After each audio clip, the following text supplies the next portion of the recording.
Hi everyone, welcome back to my channel. My name is Libby, and in this episode of the Hype series, I will be reviewing the Huda Beauty Liquid Matte Lipsticks.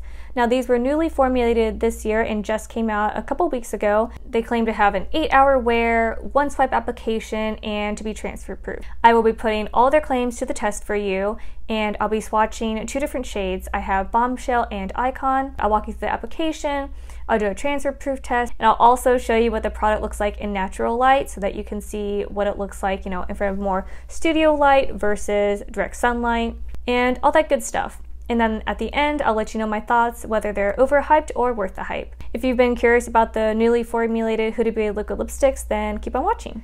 Alright, so the first shade I'm going to be trying on is Bombshell, and it comes in the classic packaging, and this is considered a pinky nude.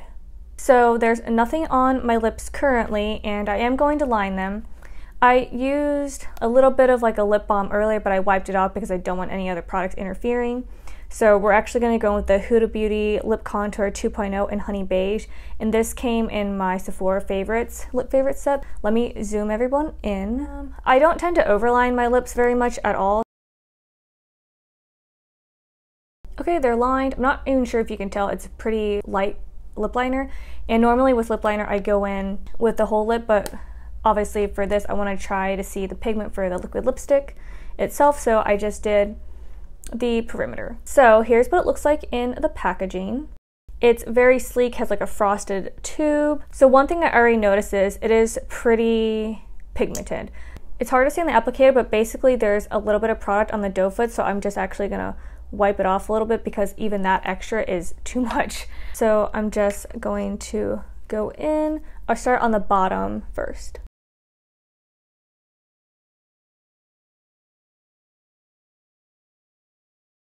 As you can see, super pigmented. I used a very, very light hand.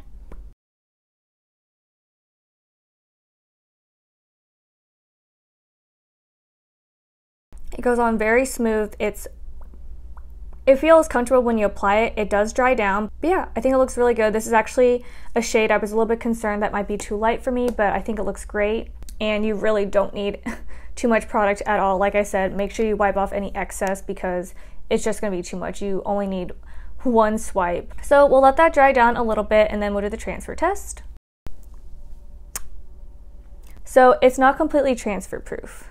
And I have tested this with me eating and drinking, and I noticed that once there's like a little bit of moisture hits your lips, that's when it starts to kind of transfer really more strongly. But for the most part, it lasts about a good 6-7 hours, and it does fade super nicely, which is nice. I think these are a great product for someone like myself who I don't always want to reapply lipstick, or B, am in a position to apply because then I have to get a mirror out, and it's just a whole to-do. In terms of drying, it is still a little bit drying because it is a liquid lipstick. It's not like an uncomfortable drying, and I think if your lips are nicely prepped before you apply, you won't have as much of that drying feeling on them. But especially for the winter, I would definitely use a mask maybe an hour or so beforehand just to get your lips nicely moisturized, but then I wouldn't try to apply any other products underneath it. Just apply a little bit of lip liner and your product. But yeah, so this is my favorite shade of the 2 that I picked up. Hi, I just want to show you what Bombshell looks like in direct sunlight. I think it looks so nice. It's a great neutral color, but I think it looks great under studio lighting. It looks great, and I think in natural light it also looks great, so love this shade so much. So, oh yeah, in terms of removing the liquid lipsticks, these are pretty easy to remove with a cleansing oil. I use a combination of a cleansing oil and then a micellar water just to make sure I get everything off. So we're back to plain old lips. So here's the box for Icon. And I was actually on the fence about whether or not I was going to keep it just because it is such a bolder shade. I don't know if that's something that I would personally wear, often. But for my lip liner of choice, I'm going with the e.l.f. and Jen Atkin collab, and this is the one in Red E2Go. I did not apply that as cleanly as the other one. It's a slightly drier formula. Let's go in with Icon.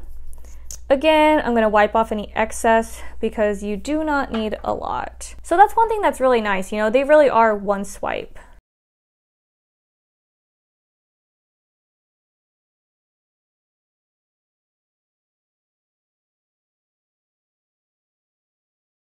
I think it looks really nice.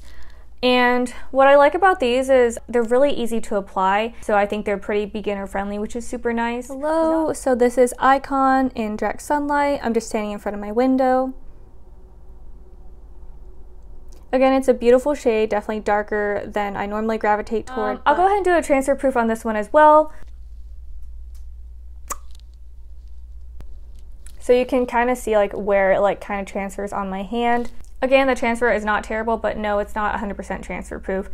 Maybe it would be 100% transfer proof if you applied the thinnest layer, like even thinner than I applied. So let's talk about them a little bit more. They claim to be 8-hour wear, transfer proof, and comfortable. Oh, they do say allow 30 to 40 seconds to dry. I'm sure I did that, I just didn't really count it out. And then of course they do recommend using their Huda Beauty lip contour as well. 8-hour wear, I'd probably say so. The longest I've kept it on was like 6 or 7 hours. And like I said, it faded out pretty well. So I would believe that. Not transfer proof, not a big deal. But at the end of the day, do I think that they're worth it or are they overhyped? I think they're totally worth it. $20 is a great price point if you're looking for a really high-end liquid lipstick that is pretty transfer proof, you know. I'll give it 85 to 90% transfer proof. I haven't worn them out with a mask, so I can't attest to that claim, you know, if they're like mask proof. I think the packaging is a tiny bit excessive, and I know they like even eliminated some of the extra packaging, but I really just don't see the need for like all of this packaging. I mean, yeah, aesthetically it looks great, but I think if they just went with like a typical like box, you know, that a lip product will come in and then you just have this, because I'm not going to keep the packaging for this. It's because I don't display my makeup like that. I just keep them like in a drawer and stuff. So this is really all I need. It's got a little bit of heft to it too. I love the packaging like of the package itself, and I like that the doe foot applicator is a really small one, because I've seen like some doe foots that I feel like are a little bit big, so this makes it a lot easier to apply. I don't like the swatches on the Sephora site, which I'm sure they might be the same, but it may not be the same on the Huda Beauty site, but I don't think the swatches accurately reflect what they look like in person. So if you're unsure, I would say err to the darker shades if you're afraid that the light shades might be too light. I have worn it without lip liner, but I think I prefer the look with lip liner. Yeah, I really hope you enjoy this episode of the Hype series, and I'm very curious if you are planning on picking up any of the shades, what shades you plan on picking up, what shades you did pick up, what your thoughts are on them, and if you tried the original formula, because I haven't, so I have nothing to compare it to. I just have, you know, what I've heard on the internet and things like that. But I think they're a great lip product. Definitely worth the hype in my opinion. Thank you so much for sticking around, and I will see you in my next video. Bye!